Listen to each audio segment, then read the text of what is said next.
काळ असा होता जेव्हा खिशात फक्त 500 रुपये होते आणि डोळ्यांमध्ये अभिनेता बनण्याचं स्वप्न.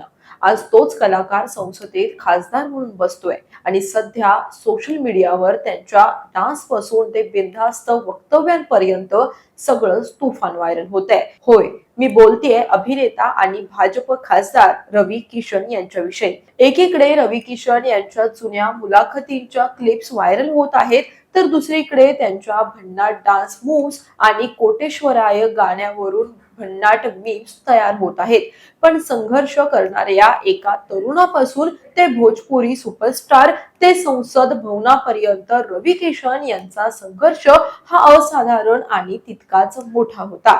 चला तर जाणून घेऊयात त्यांची भन्नाट कहाणी.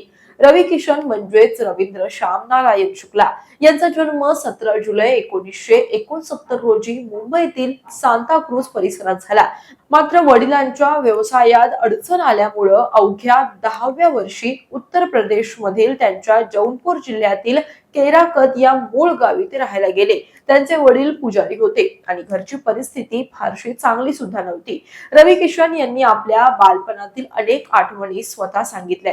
त्यांचे वडील अतिशय कडक शिस्तीचे होते. रवी किशन यांना लहानपणापासूनच अभिनयाची आवड होती. रामलीलेमध्ये त्यांनी सीतेची भूमिका केलेली. मात्र ही गोष्ट त्यांच्या वडिलांना जेव्हा समजली त्यांना ते अजिबात आवडलं नाही. या भूमिकेमुळे त्यांना वडिलांचा मार खावा लागला होता. त्यांच्या वडिलांकडे जुनी सायकल होती, अंगावर साधं धोतर होतं आणि ते सतत पूजा करत असे. रवी किशन यांनी वडिलांना प्रश्न विचारला की एवढी पूजा करूनही तुमची आर्थिक परिस्थिती का बदलत नाही. त्यांच्या या प्रश्नामुळे वडील संतापले आणि त्यांनी रवी किशन यांना तेव्हा खूप मारलं. लहानपणी जौनपूर येथे राहत असलेले रवी किशन घरातील आर्थिक परिस्थितीला कंटाळून आणि सुपरस्टार व्हायचं स्वप्न उराशी बाळगून घरातून पळून मुंबईला आले. आईकडून फक्त 500 रुपये घेऊन आलेल्या जौनपूरच्या या मुलानं पुढे वांद्रे येथील रिझवी कॉलेज मधून आपलं शिक्षण पूर्ण केलं. आज ज्यांचं नाव कोट्यवधी चाहत्यांना माहिती आहे, त्या रवी किशन यांनी मुंबईत आपली ओळख निर्माण करण्यासाठी अक्षरशः शून्यापासून सुरुवात केली होती. सुरुवातीला त्यांना छोट्या भूमिका मिळाल्या. हिंदी चित्रपटांमध्ये सहाय्यक आणि लहान सहान भूमिका करत त्यांनी अभिनय क्षेत्रात पाय रोवण्याचा प्रयत्न केला. 1990च्या दशकात रवी किशन यांनी हिंदी चित्रपटांमध्ये काम करण्यास सुरुवात केली. मात्र त्यांना व्यापक ओळख मिळवून देणाऱ्या चित्रपटांपैकी एक ठरला तेरे नाम. या चित्रपटानंतर त्यांच्याकडे प्रेक्षकांचं आणि चित्रपट सृष्टीचं लक्ष गेलं. पण खरी सुपरस्टारची ओळख त्यांना मिळाली ती भोजपुरी सिनेमातून. 2003 मध्ये आलेल्या सैया हमार या भोजपुरी चित्रपटाने रवी किशन यांच्या कारकिर्दीला मोठी कलाटणी दिली. भोजपुरी प्रेक्षकांनी त्यांना अक्षरशः डोक्यावर घेतला. त्यानंतर भोजपुरी चित्रपट सृष्टीत त्यांचा दबदबा वाढतच गेला. एका पाठोपाठ एक चित्रपट, लोकप्रिय गाणी आणि दमदार अभिनयामुळे ते भोजपुरी सिनेमातील आघाडीच्या कलाकारांपैकी एक बनले. 2006 मध्ये रवी किशन यांनी बिग बॉस मध्ये सहभाग घेतला.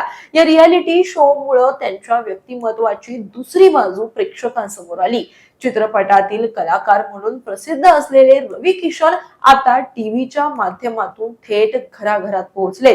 त्यांनी आपल्या कारकिर्दीत हिंदी, भोजपुरीसह तेलुगू, कन्नड आणि तमिळ अशा विविध भाषांमध्ये काम केलंय. त्यांच्या आजवरच्या कारकिर्दीत त्यांनी 750 पेक्षा जास्त चित्रपटांमध्ये काम केल्याचं सांगितलं जातं. भोजपुरी सिनेमातील स्टारडम, हिंदी चित्रपटांमधील भूमिका आणि विविध भाषांमध्ये केलेलं काम यामुळे भारतीय मनोरंजन क्षेत्रात त्यांनी स्वतःची वेगळी ओळख निर्माण केली.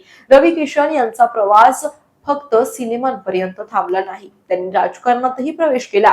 2014 मध्ये त्यांनी काँग्रेसच्या तिकिटावर लोकसभा निवडणूक लढवली.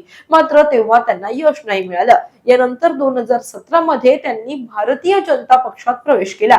2019च्या लोकसभा निवडणुकीत त्यांनी गोरखपूर मतदारसंघातून विजय मिळवला आणि संसदेत प्रवेश केला.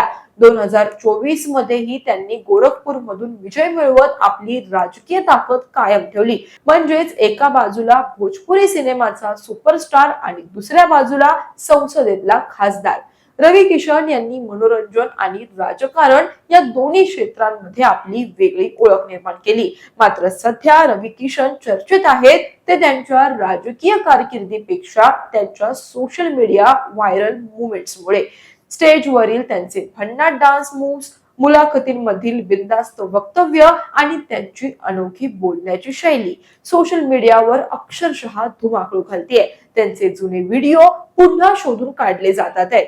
जुन्या मुलाखतींच्या क्लिप्सवर मीम्स बनवले जात आहेत. काही जण त्यांच्यावर टीका करत आहेत तर अनेक जण त्यांच्या मोकळ्या आणि बेधडक शैलीचं कौतुक सुद्धा करत आहेत.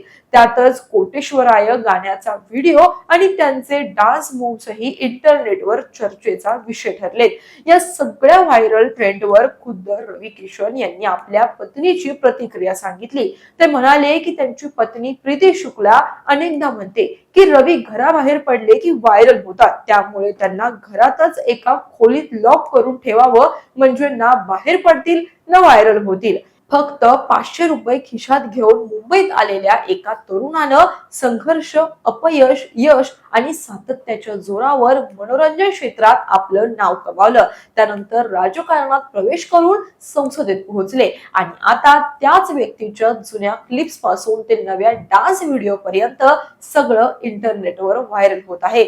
म्हणूनच रवी किशन यांचा प्रवास फक्त एका अभिनेत्याचा नाहीये, तो आहे संघर्षातून स्टारडम पर्यंत ते राजकारण्यापर्यंत आणि राजकारणापासून ते सोशल मीडिया सेन्सेशन पर्यंत पोहोचलेल्या एका कलाकाराची कहाणी आहे.